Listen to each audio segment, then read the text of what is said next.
ಎಲ್ರಿಗೂ ರಾಮನವಮಿ ಹಬ್ಬದ ಆರ್ಥಿಕ ಶುಭಾಶಯಗಳು. ಬನ್ನಿ ಫ್ರೆಂಡ್ಸ್, ಇವತ್ತು ಪಾನಕ ಕೋಸಂಬರಿ ಮಜ್ಜಿಗೆ ಮಾಡೋದು ಹೇಗೆ ಅಂತ ನೋಡೋಣ. ಯಾರೆಲ್ಲ ನಮ್ಮ ಚಾನಲ್ ನೋಡ್ತಾ ಇದ್ದೀರಾ ಲೈಕ್ ಮಾಡಿ, ಸಬ್ಸ್ಕ್ರೈಬ್ ಮಾಡಿಕೊಡಿ, ಶೇರ್ ಮಾಡಿ. ಬನ್ನಿ, ಫಸ್ಟ್ ಪಾನಕ ಮಾಡೋಕ್ಕೆ ಬೆಲ್ಲ ಪುಡಿ ಮಾಡ್ಕೊಳ್ತಾ ಇದ್ದೀನಿ. ಪುಡಿ ಮಾಡಿಬಿಟ್ಟು ಸಣ್ಣಗೆ ಚೆಚ್ಚಿಲ್ಲಿ ನೋಡಿ ಪಾತ್ರೆಗೆ ಹಾಕ್ಕೊಂಡು ನೀರಲ್ಲಿ ಕರಗಕ್ಕೆ ಬಿಡ್ತಾಯಿದ್ದೀನಿ. ಸ್ವಲ್ಪ ಹೊತ್ತು ಕರಗ್ಕೊಳ್ಳಿದು. ಬನ್ನಿ ಕೋಸಂಬರಿ ರೆಡಿ ಮಾಡೋಣ. ನೋಡಿ, ಒಗ್ಗರಣೆಗೆ ಇಟ್ಕೊಂಡಿದ್ದೀನಿ.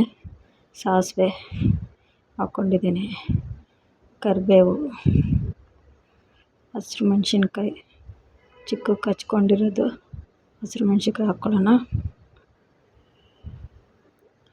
ನೋಡಿ, ಸ್ವಲ್ಪ ಕೆಂಪಾಗಲಿ, ಸ್ವಲ್ಪ ಇದಾದರೆ ಸಾಕಿದು.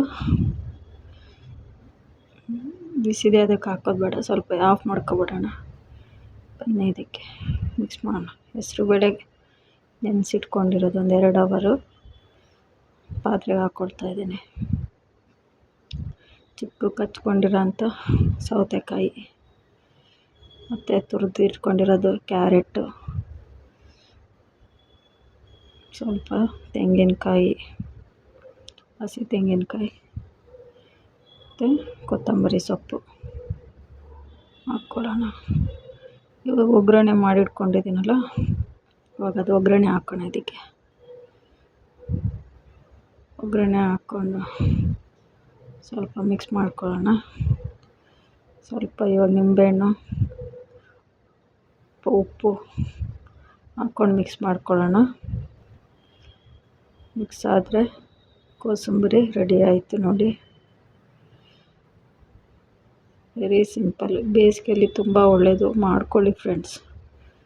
ಇವಾಗ ಮಜ್ಜಿಗೆಗೆ ಒಗ್ಗರಣೆಗೆ ಇಟ್ಟಿದ್ದೀನಿ. ಸಾಸಿವೆ, ಕರಿಬೇವು, ಒಣಮೆಣ್ಸಿನ್ಕಾಯಿ ಹಾಕಿದ್ದೀನಿ. ಸ್ವಲ್ಪ ಮೊಸರು ತೊಗೊಂಡಿದ್ದೀನಿ. ಸ್ವಲ್ಪ ನೀರು ಹಾಕ್ಕೊಳ್ಳೋಣ.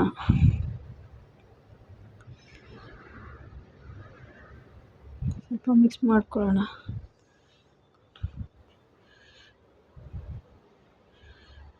ಮಜ್ಜಿಗೆ, ಸ್ವಲ್ಪ ಉಪ್ಪು ಹಾಕ್ಕೊಂಡು ಮಿಕ್ಸ್ ಮಾಡ್ಕೊಂಡಿದ್ದೀನಿ.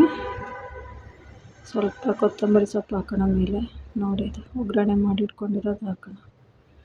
ನೋಡಿ, ಒಗ್ಗರಣೆ ಮಜ್ಜಿಗೆ ಬೇಸಿಗೆಯಲ್ಲಿ ಬಿಸಿ ಬಿಸಿಯಾಗಿ ತಂಪಾಗಿ ರೆಡಿ ಆಯಿತು.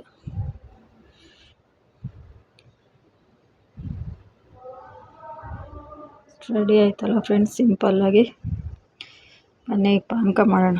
ನೋಡಿ, ಬೆಲ್ಲ ಕರಗಿಸಿಟ್ಕೊಂಡಿದ್ದೆ, ಸ್ವಲ್ಪ ಕರಗಿದೆ. ಇವಾಗ ಇದಕ್ಕೆ ಏಲಕ್ಕಿ, ಒಣಶುಂಠಿ, ಸ್ವಲ್ಪ ಕಾಳುಮೆಣಸು ಹಾಕಿದ್ದೀನಿ. ಸ್ವಲ್ಪ ಸಣ್ಣಗೆ ಜಜ್ಜಿಬಿಟ್ಟು ಪುಡಿ ಮಾಡಿಟ್ಕೊಂಡಿರೋದು. ಸ್ವಲ್ಪ ಬೆಲ್ಲ ಕರಗಿಲ್ಲ, ಅದಕ್ಕೆ ಕೈಯಲ್ಲಿ ಮಾಡ್ತಾಯಿದ್ದೀನಿ.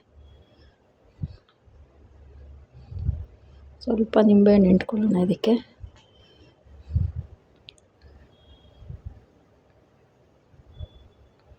ಸ್ವಲ್ಪ ಮೇಲೆ ಕೆಳಗೆ ಮಾಡಿಕೊಂಡು ಇವಾಗ ಆಯಿತು ಫ್ರೆಂಡ್ಸ್.